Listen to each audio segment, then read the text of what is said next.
कैसे हैं आप सब? मैं हूँ आपकी नटखट नेहा और मैं आई हूँ आपको कहानियाँ सुनाने। चलिए जल्दी से जान लेते हैं आगे क्या हुआ है। छवि ने थोड़ा सा मुंह फुलाते हुए कहा, आप मुझे तंग कर रही हैं दी। श्रेया ने हंसते हुए कहा, मैंने तुम्हें बहुत मिस किया है और तुम्हारी ये सारी नौटंकियाँ भी। थोड़ी देर दोनों बात करती हैं और तभी छवि अपने सिर पर मारते हुए कहती है, अरे चलो पहले आपको सबसे खास इंसान से मिलवा दूँ जिससे मिलने के लिए आप इतनी दूर से आए हो। दोनों ऋषभ के रूम की तरफ चली जाती हैं। श्रेया जब ऋषभ के रूम में पहुंची तो सामने एक खूबसूरत सी लड़की बैठी थी जिसके चेहरे पर कोई मेकअप नहीं था।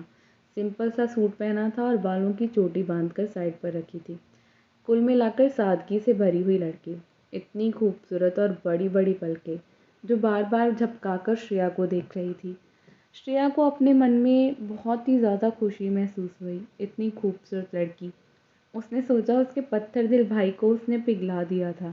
सच में ये कोई अप्सरा ही थी, पर उम्र में काफ़ी छोटी थी। पर उसने कहा चलो कोई बात नहीं, दोनों प्यार में हैं और उम्र में प्यार का कोई मतलब नहीं होता।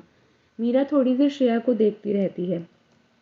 छवि से श्रेया के बारे में उसने बहुत सुना है और एक दो बार वीडियो कॉल पर बात भी की है, लेकिन सामने से दोनों अलग तरह लगते हैं। सामने से वो काफ़ी अलग लगती है। श्रेया आगे आई और मीरा को गले लगा लिया। मीरा को श्रेया का गले लगाना बहुत अच्छा लगा, क्योंकि मीरा को एक अलग सा अपनापन महसूस हुआ था। वो काफ़ी खुश हो गई थी, बहुत ही ज़्यादा हल्का महसूस कर रही थी। उसने मीरा के सिर को हल्का सा सहलाया और कहा कि तुम ठीक हो? तो मीरा ने भी हाँ कहा कि वो ठीक है। श्रेया ने बहुत प्यार से उसके गालों को सहलाते हुए कहा, तुम मुझे दीदी कह सकती हो। ये सुनकर तो मीरा और भी ज़्यादा खुश हो गई। उसने जल्दी से अपना सिर कितनी बारी हाँ में हिला दिया। श्रेया की ये हरकत मीरा को बहुत ही प्यारी लगी। उसने सोचा ये कितनी समझदार है पर मासूम भी है। इस लड़की में ज़रा भी दिखावा नहीं था। ये बात उसके दिल को खुशी दे गई थी और शायद थोड़ा सा बचपना भी था, जो अच्छा होता है ज़िंदगी के लिए। थोड़ी देर वो लोग उसी रूम में रहते हैं और फिर वो फ्रेश होने चली जाती है। फिर शाम हो गई। काकी माँ ने सबको नीचे बुला लिया था क्योंकि वो खाने की तैयारी करवा रही थी। सब लोग हॉल में ही थे। तो वही ऋषभ बैठा हुआ था, वकील के आने का इंतज़ार कर रहा था। जो थोड़ी देर बाद काले कपड़े पहने हुए एक आदमी अंदर आ जाता है, जिसकी उम्र यही कोई 50 से थोड़ी ज़्यादा होगी। ऋषभ ने हाथ मिलाते हुए उसे फाइल दे दी। वो वकील वहीं लगे सोफे पर बैठ गया था और ऋषभ अपने रूम की तरफ चला गया था। ऋषभ ने देखा मीरा और छवि बैठे बातें कर रहे थे। ऋषभ छवि की तरफ देखकर कहता है, मुझे मीरा से कुछ बात करनी है। इसीलिए छवि वहाँ से उठकर बाहर की ओर चली गई। मीरा थोड़ी हैरानी से देख रही थी ऋषभ की तरफ। ऐसी कौन सी बात थी कि वो छवि के सामने नहीं कर सकते थे। ऋषभ बिना बोले ही फाइल मीरा की तरफ बढ़ा देता है। फाइल को खोलकर देखते ही मीरा का चेहरा हैरानी से भर गया। आंखों में सवाल थे। वो ऋषभ को सवालिया नज़रों से देख रही थी, जैसे पूछ रही हो कि ये कैसे, मैं आपसे शादी कैसे कर सकती हूँ। ऋषभ उसके पास बैठ जाता है, उसके हाथों को अपने हाथों में लेकर कहता है, उसकी आंखों में देखते हुए, भरोसा करो मुझ पर। जानता हूँ अभी सही वक्त नहीं है, लेकिन कल जो हुआ, तुम्हें खोने का डर मुझे पागल कर रहा था। शादी करने को बोल रहा हूँ। जितना हो सके उतना तुम्हें वक्त दूंगा। पहले सोचा था ये सब बाद में सोचूंगा, पर अब नहीं। मैं तुम्हें वक्त देना चाहता हूँ पर मैं मजबूर हूँ। हम पब्लिकली शादी को अभी अनाउंस नहीं करेंगे। तुम अपनी पढ़ाई पूरी कर लो। तुम जब पूरी तरह से सेटल हो जाओगी उसके बाद हम अनाउंस करेंगे। पर मैं तुम्हें दूर नहीं भेजना चाहता खुद से। मैं जानता हूँ मैं कल किस हालत में था। मैं कभी अपनी लिमिट क्रॉस नहीं करूँगा। मीरा हैरानी से बस ऋषभ को देखे जा रही थी। वो समझ नहीं पा रही थी कि उसे क्या कहना है। ऋषभ फिर से कहता है, थोड़ा सा भरोसा करके देखो मुझ पर। मैं जानता हूँ तुम्हारे दिल में शायद मेरी उम्र को लेकर कोई सवाल होगा। कि तभी मीरा उसके मुंह पर अपना हाथ रखते हुए अपनी गर्दन नामे हिलाते हुए कहती है, मुझे कोई सवाल नहीं है। आपकी उम्र से तो कोई भी नहीं। ऐसा होता तो आपसे प्यार नहीं करती। मुझे बस मेरे घर वालों से पूछना होगा। तो ऋषभ कहता है, अभी नहीं, बस अभी मुझ पर भरोसा कर लो। जब सही वक्त आएगा तो हम सबसे पूछेंगे। अभी हम तुम्हारे घर वालों से भी इस बारे में कोई बात नहीं कर सकते। मीरा और ऋषभ दोनों एक दूसरे की आंखों में देख रहे थे। मीरा के दिल में ऋषभ के लिए प्यार था, तो ऋषभ की आंखों में उसके लिए इज्जत और जुनून था। वो अपनी पलकें चुपका लेती है। ऋषभ की आंखों का तेज शायद उससे बर्दाश्त नहीं हो रहा था। उसने धीमे से प्यार से कहा, हम शादी के लिए तैयार हैं। ये सुनकर ऋषभ के चेहरे पर मुस्कान सी तैर गई। उसने उसके माथे को चूम लिया और उसे फाइल दी ताकि वो साइन कर सके। मीरा ने फाइल को देखा और ऋषभ को देखा। आंखों में थोड़ी सी नमी भर गई। आज उसकी शादी है, लेकिन पूरी दुनिया को पता ही नहीं है। उसे एक बड़ी सी धूमधाम वाली शादी चाहिए थी, जिसमें उसका हर अपना उसके साथ हो। उसके गालों पर आंसू आ ही गई। ऋषभ उसके गालों पर हाथ रखते हुए कहता है, अभी बस थोड़ा वक्त है, फिर तुम्हें जो चाहिए मैं ला कर दूंगा। तुम जैसी शादी चाहती हो हम वैसी शादी करेंगे। तुम अपनी पढ़ाई पूरी कर लो, मैं तुम्हें पूरी दुनिया को बताऊंगा कि ये मेरी वाइफ है। मैं तुम्हारी आंखों में आंसू नहीं चाहता। मीरा ने हल्के से अपना सिर हिलाया और पेपर्स पर साइन कर दिए। ऋषभ ने भी उन पेपर्स पर साइन किए। मीरा को उठाया और नीचे हॉल की तरफ ले आया। घर वाले सभी वहीं थे। वकील को देखकर सब लोग थोड़े हैरान थे। पता नहीं था कि वकील क्यों आए हुए थे। घर वालों से छुपाना शायद सही नहीं था, इसीलिए सबको सब कुछ बताना होगा। उसने पहले से ही सब सोच कर रखा था। शबी और श्रेया पहले ही वहाँ पर बैठे थे। उन दोनों को नीचे आता देखकर वकील खड़े हो गए और दोनों को ग्रीट किया। इनका नाम राजीव वर्मा है, ऋषभ के पापा के दोस्त हैं। काफ़ी वक्त से दोनों साथ में थे, लेकिन ऋषभ के पिता के जाने के बाद इन्होंने ऋषभ के सारे मैटर्स को सुलझाना शुरू कर दिया। घर परिवार की तरह ही है। सुबह जब राजीव ने ऋषभ की शादी की बात सुनी तो वो काफ़ी खुश थे। वो काफ़ी एक्साइटेड थे उस लड़की से मिलने के लिए, जिससे ऋषभ शादी कर रहा था। The Rishabh Khurana, the business Rishabh Khurana, जो गुस्से और ईगो के लिए जाना जाता था। लेकिन मीरा को देखकर थोड़ा सा अजीब लगा। वो कुछ बोल नहीं पाए। भले ही वो जानकार हों, पर पर्सनल लाइफ में बोलना उन्हें बिल्कुल सही नहीं लगा और उनका हक नहीं बनता बोलने का।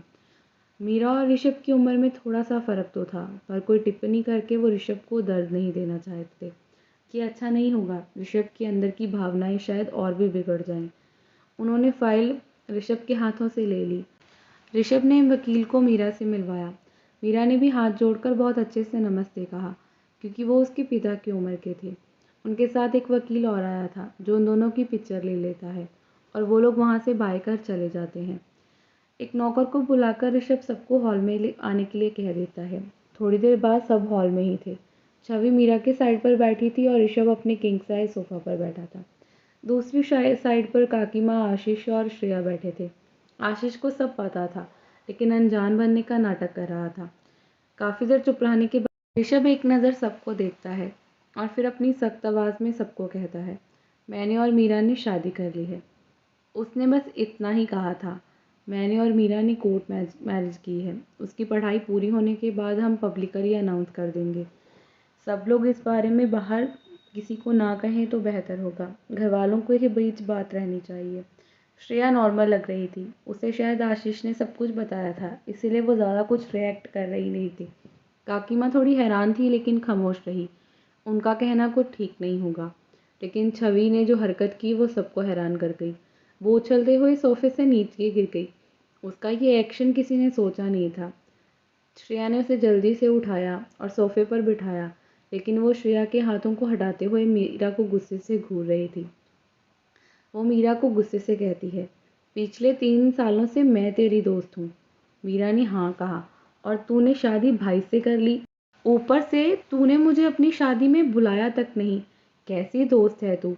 और मेरे ही भाई से शादी की। और कब की तुम दोनों ने शादी। हाय हाय, मैं तो लुट गई, मैं बर्बाद हो गई। अब मुझे कोई कपड़े नहीं मिलेंगे नए, मुझे कोई गिफ्ट नहीं मिलेगा। सोचा था तेरी शादी में कितना कुछ लूँगी, भाई से सारे पैसे बटोर लूँगी। छवि की ये पागलपंती देखकर सबको मुस्कुराहट भी थी और गुस्सा भी। ऋषभ ने अपनी कड़क आवाज़ में कहा, तुम्हें जो चाहिए तो मैं दिलवा दूंगा। हमने सिर्फ कोर्ट मैरिज की है। ये सुनकर छवि का गुस्सा और भी ज़्यादा बढ़ जाता है। वो अपने भाई को गुस्से वाले लुक से कहती है, ये गलत बात है। आप दोनों कोर्ट गए थे, मुझे लेकर नहीं गए। मैं बर्दाश्त नहीं करूँगी ये नाइंसाफ़ी मेरे साथ। मैं जानती हूँ आप लोगों ने ये जानबूझकर किया है। मैं कौन सा ढिंढोरा पीट देती आपकी शादी का। आप लोगों ने मेरे साथ बुरा किया है। उसकी नौटंकी देखकर श्रेया ने अपना सिर पीट लिया और मीरा हैरान थी।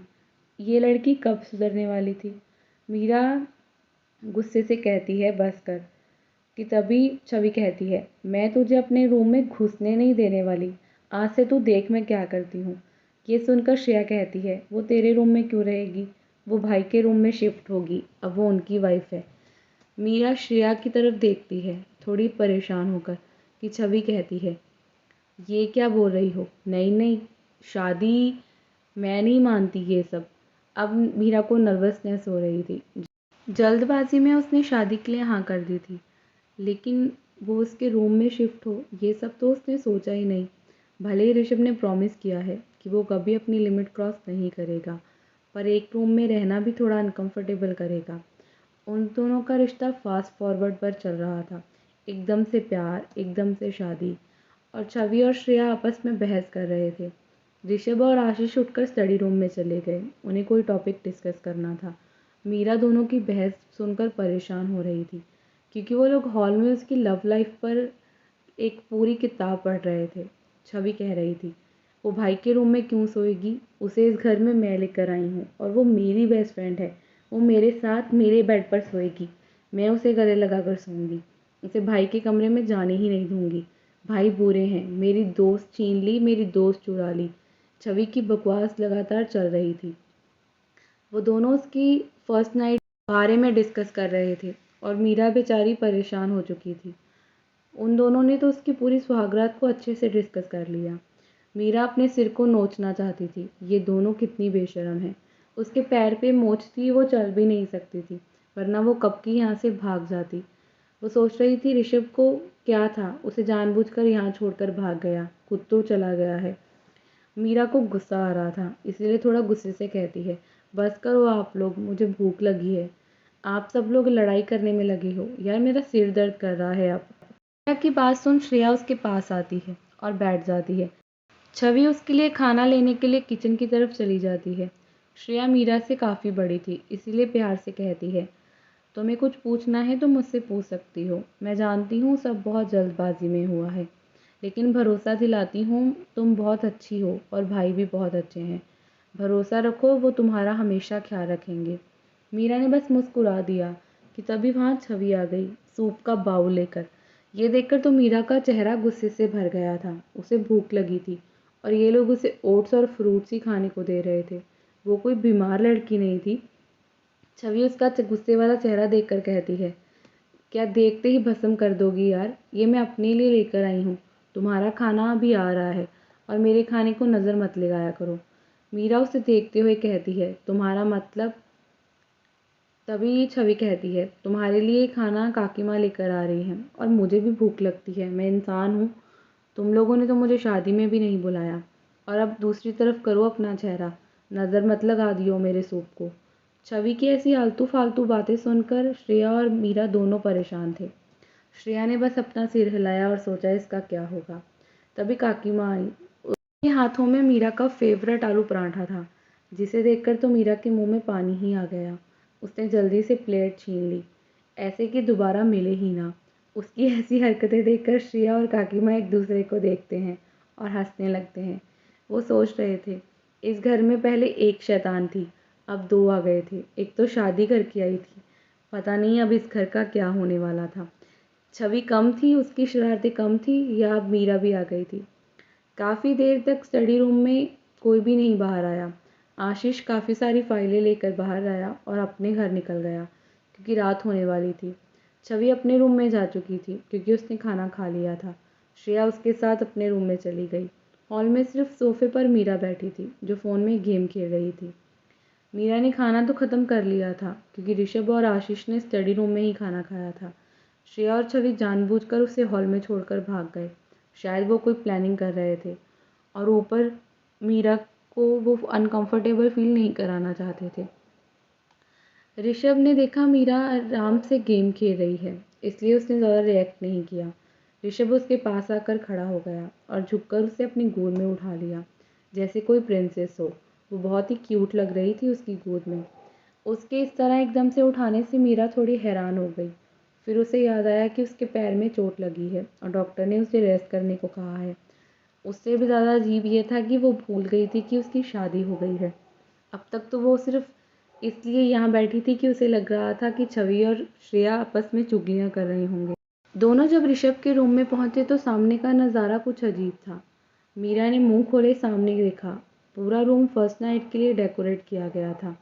हल्की हल्की फूलों की खुशबू थी। रूम कैंडल्स से भरा हुआ था। पूरा कमरा महक रहा था। रेशम ने कुछ भी रिएक्ट नहीं किया। मीरा तो शर्म से मरना चाहती थी। उसने सोचा ये सब शवि और श्रेया का कांड होगा। दोनों बहनें ये कांड करके गई थी। मीरा को अच्छे से समझ आया, इसीलिए उसे हॉल में छोड़कर भाग गई थी। आगे क्या होगा? कहानी अच्छी लगे तो लाइक ज़रूर करें।